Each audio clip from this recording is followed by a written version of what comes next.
Digital মাধ্যমে অপপ্রচার চালিয়ে ভারত বাংলাদেশের সম্পর্ক খারাপ করার পেছনে আওয়ামী লীগের ইন্ধন আছে বলে মনে করেন ভারতের বিশেষজ্ঞরা। তারা বলছেন, বর্তমান বাস্তবতায় দুদেশের মানুষকেই সংযত আচরণ করা উচিত। অভিন্ন নদীর পানি বন্টনের সুরাহা হলে ঢাকা দিল্লির মধ্যে অবিশ্বাসের যে দেয়াল এতটা বড় হতো না বলেও মনে করেন তারা। সাদবিন শফিকের report. Double million offer Walton fridge কিনে পেতে পারেন 20 লক্ষ টাকা, রয়েছে কোটি কোটি টাকার নিশ্চিত উপহার। ভারত বাংলাদেশ সম্পর্ক নানা সময় চড়াই উতরাইয়ের মধ্য দিয়ে গেলেও শেখ হাসিনা সরকারের পতনের পর ঘনীভূত হয়েছে সংকট।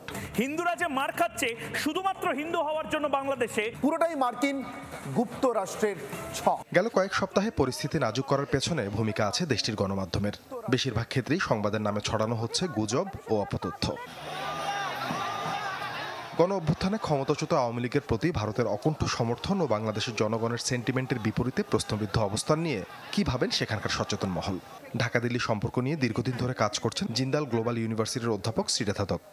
তিনি মনে করেন, শেখ হাসিনার ক্ষমতা হারানোটা একেবারেই অপ্রত্যাশিত ছিল মোদী সরকারের কাছে। ইন্ডিয়ার উপর রাগ বিদ্বেষ, আমি জানি সেটা not necessary only because India, but because Awami লীগের সাথে ইন্ডিয়ান অ্যাসোসিয়েশনটা এত ক্লোজ ছিল, আমি সেটা বুঝতে পারি। কিন্তু কমন ম্যান তো সেটা না। তো এখন যে পরিস্থিতিটা তৈরি হয়েছে, সেটা আমি তো কোনোদিন মনে পড়ে না ইন্ডিয়া বাংলাদেশের যতই কঠিন সম্পর্ক যাক, এরকম একটা দুদিকে কি বলবো, আমি hatred is the only word যেটা আমার মনে পড়ছে। ভারতের এই আন্তর্জাতিক সম্পর্ক বিশ্লেষক মানছেন যে ভারতীয় গণমাধ্যম ও সামাজিক যোগাযোগ মাধ্যমে গুজব ছড়ানো হচ্ছে, তবে এর নেপথ্যে আওয়ামী লীগের হাত আছে বলে মনে করেন তিনি। এই যে এত রং ইনফরমেশন স্প্রেড হচ্ছে, এটার বোধহয় জায়গা নেই। এটা বলা উচিত, এটা অসম্ভব ভাবে টেকনোলজি ইউজ করে খুব খারাপ। তার মধ্যে আমি বলতে বাধ্য হচ্ছি, আমার জানি না এটা পলিটিক্যালি কারেক্ট না, দ্যাট আওয়ামী লীগের একটা বড় হাত আছে এটার মধ্যে। তারা ইচ্ছে করে ডেলিবারেটলি এগুলো ছড়াচ্ছে, নানা টাইপের জিনিস ছড়াচ্ছে সব জায়গায়। যে মাইনরিটি প্রবলেমটা বাংলাদেশে নতুন না, কেন এর আগে আওয়ামী লীগের এটা নিয়ে কথা বলেনি? তাদের সময় কি মাইনরিটি প্রবলেম ছিল না? হঠাৎ করে কি 5ই আগস্টের পরে মাইনরিটি প্রবলেম হয়েছে?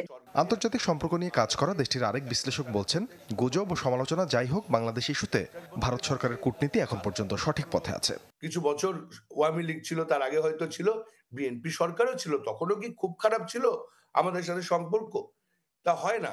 সরকার কিন্তু এখনো পর্যন্ত বাংলাদেশের পাশেই আছে। ভারত সরকার যে সিদ্ধান্তগুলো নিয়েছেন, আপনারা দেখতেই পাচ্ছেন যে আলোচনা হচ্ছে, আলোচনার মাধ্যমে সব সমস্যার সমাধান হয়। চলমান টানাপোড়েনের সম্পর্ক উভয়ের প্রয়োজনেই আপন গতিপথে ফিরবে বলে মনে করেন বিশেষজ্ঞরা।